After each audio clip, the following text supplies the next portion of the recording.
enjoy being on my own because I can process my thoughts. But I enjoy the company of others. When I'm in the company of large crowds, I tend to lose myself in a way. So I think my best attributes come forth when I'm in a smaller crowd. But I don't mind large crowds.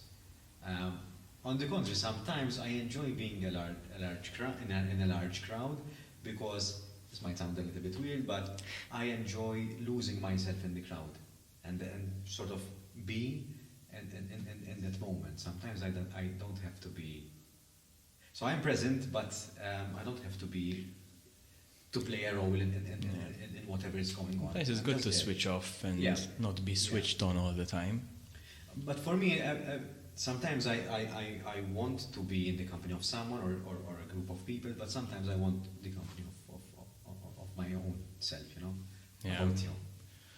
I'm pretty much, I guess if you would add a label to the labels we mentioned, I guess I'd classify myself as an extroverted introvert, which might again sound strange because I'm out there, right, with my videos, which came at a bit of a personal cost, but I enjoy, or I need, at least in the evenings, I need to wind down, I need to be with my dog, to cuddle him, to just chill, and I need to be at one with my own thoughts, you know, at some point of the day.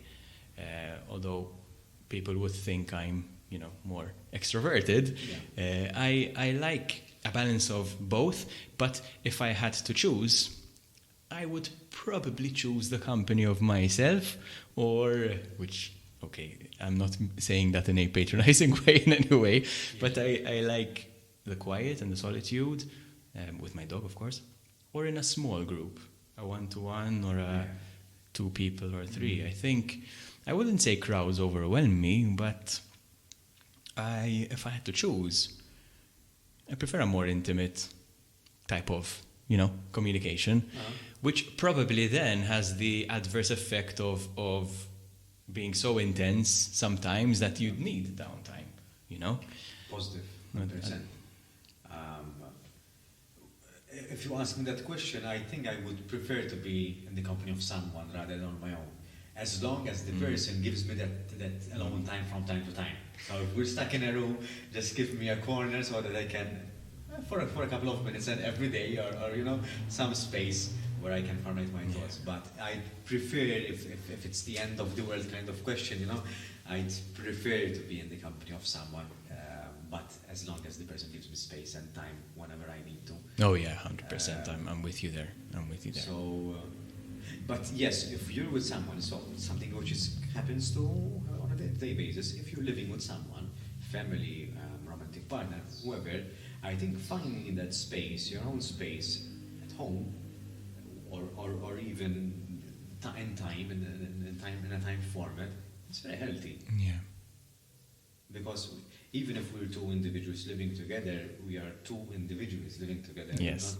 There are moments where we become one, and certain decisions that have to be taken in a collective rather than on an individual basis. But at the same time, we can't lose our own identity either.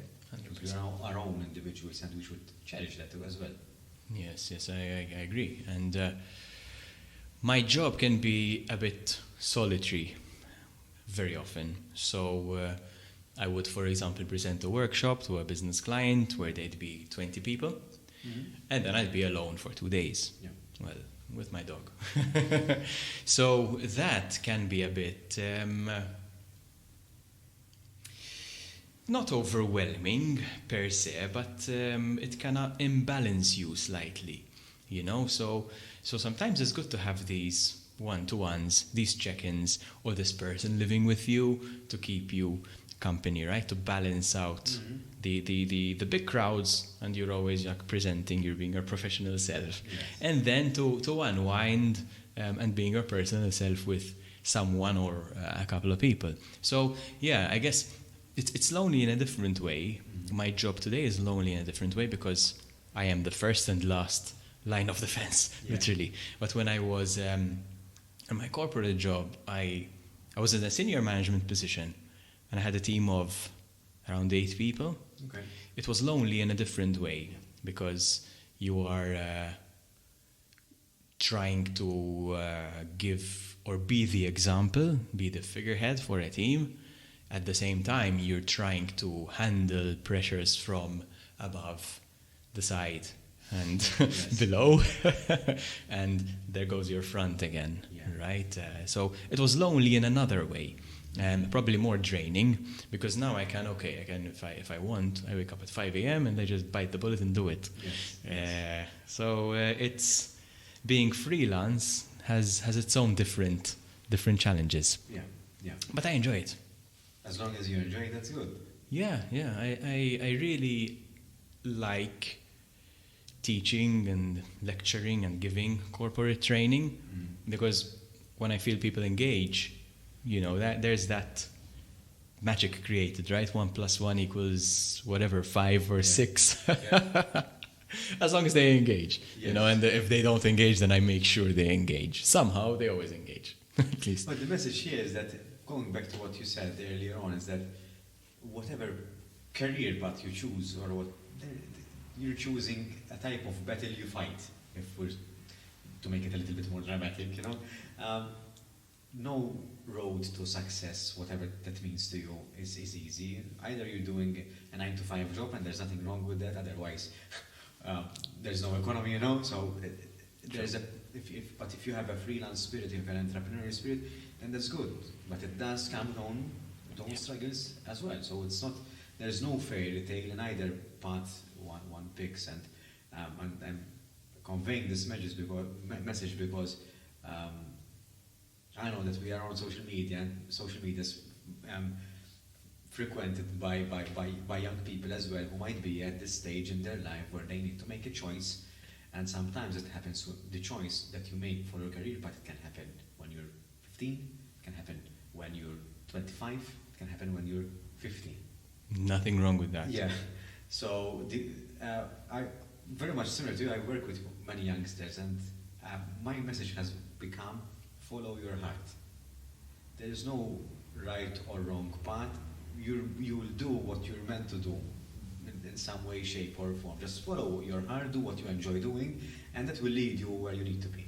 So I have friends who, I want to become a doctor, and they became a doctor. That's fine, from the age of 7. That's good. But not everyone's like that. I am not like that either. So I never thought I would be doing podcasts or giving training or working as an HR professional. I never thought of it like that. Yeah, but you know what? I think we lack educators like you, at least in my field, because I feel we are very much straight-jacketed from a very young age to take the accounting profession, right? Whereas if you take the example of, let's say, the Anglo-Saxon model, which I really like, and we should, in theory, be emulating, but we don't. We choose accounting at 13 and expect students to become accountants, right? They operate under a different model. So they will go to university, they choose the arts, they choose history, they choose geography. They choose debating, which is a subject that is inexistent in Malta. Unless you get some degree plus or exact degree plus, right? They were the extra, Like if you're truly interested in learning some other aspect in university. Exactly.